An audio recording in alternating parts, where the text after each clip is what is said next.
«33 χρόνια πέρασαν από τη δολοφονία του Νίκου Τεμπονέρα. 33 χρόνια τιμούμε τη μνήμη του και τους αγώνες που έδωσε για τη δημόσια παιδεία, για την ισότητα των ευκαιριών στη μόρφωση, απέναντι στο αυταρχικό κράτος της τότε κυβέρνησης της Νέας Δημοκρατίας και του Κωνσταντίνου Μητσοτάκη, απέναντι στα αυταρχικά νομοσχέδια που ήθελε να περάσει ενάντια στους αγώνες του φοιτητικού, του μαθητικού και του εκπαιδευτικού κινήματος. 33 χρόνια μετά είναι μια ευκαιρία απόψε να αναστοχαστούμε αν οι αγώνες του Νίκου Τεμπονέρα για πραγματικά δημόσια και δωρεάν παιδεία βρίσκουν απήχηση στο σήμερα και να σκεφτούμε το χρέος που όλοι εμείς έχουμε απέναντι στη μνήμη του και στο θάνατό του. Αυτός έδωσε τη ζωή του για τη δημόσια παιδεία. Εμείς πρέπει να αναλογιστούμε τι κάνουμε σήμερα. Σήμερα που μια κυβέρνηση εδώ και 4 χρόνια επαναφέρει την εκπαίδευση στα πιο αυταρχικά μοντέλα της δεκαετίας του 70.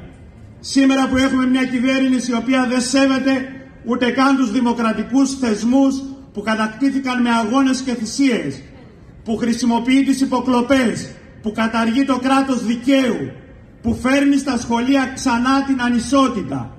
Σήμερα που οι γονείς βάζουν όλο και πιο βαθιά στο χέρι στην τσέπη για να μπορέσουν τα παιδιά τους να εξασφαλίσουν μια θέση στο δημόσιο πανεπιστήμιο, σήμερα μας λέει ότι η απάντηση σε όλα αυτά είναι η ιδιωτικοποίηση της εκπαίδευσης και δεν είναι η χρηματοδότησή της.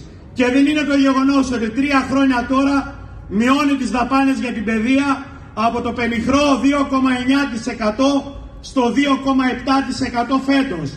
Σήμερα μια κυβέρνηση που σε ό,τι αφορά στα δικαιώματα των εργαζομένων, στον ιδιωτικό και στο δημόσιο τομέα, επιλέγει την πολιτική της λιτότητας, που μας λέει ότι κατακτήσαμε την επενδυτική βαθμίδα και από την άλλη μεριά τα νοικοκυριά είναι καταχρεωμένα, που δεν μπορούν να τα βγάλουν πέρα. Σήμερα που βαφτίζει αυξήσεις στο δημόσιο και στον ιδιωτικό τομέα, την κοροϊδία των 30 και των 40 ευρώ.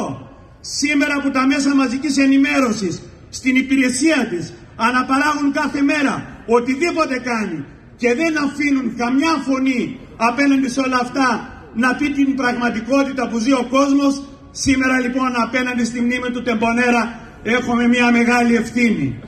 Όλοι οι εργαζόμενοι, όλος ο κόσμος της εργασίας πρέπει να παίξουμε το ρόλο αυτού που ονομάζεται κοινωνική αντιπολίτευση. Σήμερα τα συνδικάτα έχουμε μια ευθύνη να μπούμε απέναντι σε αυτές τις πολιτικές και να δείξουμε ότι μπορούμε να αντισταθούμε και να τις ανατρέψουμε. Σήμερα ο κόσμος που έχει πάει σπίτι του, οφείλουμε με την πειθό και τον αγώνα μας να του πούμε ότι υπάρχει ελπίδα αν όλοι μαζί ενωθούμε και αν όλοι μαζί διεκδικήσουμε. Και στις διεκδικήσεις δεν διαφωνούμε. Όλοι μαζί σήμερα διεκδικούμε να έχουμε αξιοπρεπείς αποδοχές, αξιοπρεπείς συντάξεις, νοσοκομεία, περίθαλψη, να ζούμε με αξιοπρέπεια. Όλοι ζητούμε ισχυρή δημόσια και δωρεάν παιδεία. Αυτή είναι η παρακαταθήκη του Νίκου του Τεμπονέρα.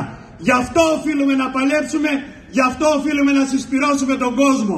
Αυτό το έλλειμμα που υπάρχει στην παντοκρατορία Μητσοτάκη πρέπει να το αντικαταστήσουμε με μια, αν θέλετε, πλατιά μαζική συγκέντρωση όλων των ανθρώπων του μόχθου. Να μπούμε απέναντι και να διεκδικήσουμε. Φαίνεται πως για τη δεξιά και ο Ιανουάριος είναι μήνας που επιλέγει να κάνει συγκρούσεις. Γενάρης ήταν και τότε που το φοιτητικό κίνημα και το μαθητικό βγήκε στους δρόμους. Γενάρης είναι και τώρα. Και έχει και έναν άλλο μήνα, τα γνωστά Ιουλιανά. Λοιπόν είναι η ώρα η δική μας, στην παρακαταθήκη του Νίκου Τεμπονέρα, να υψώσουμε τείχος, να βγούμε στους δρόμους και όλοι μαζί να διεκδικήσουμε αυτά για τα οποία αγωνίστηκε ο Νίκος Τεμπονέρας. Νίκο Τεμπονέρα, ζεις, μας οδηγείς, είμαστε μαζί σου στα ιδανικά και στους αγώνες του.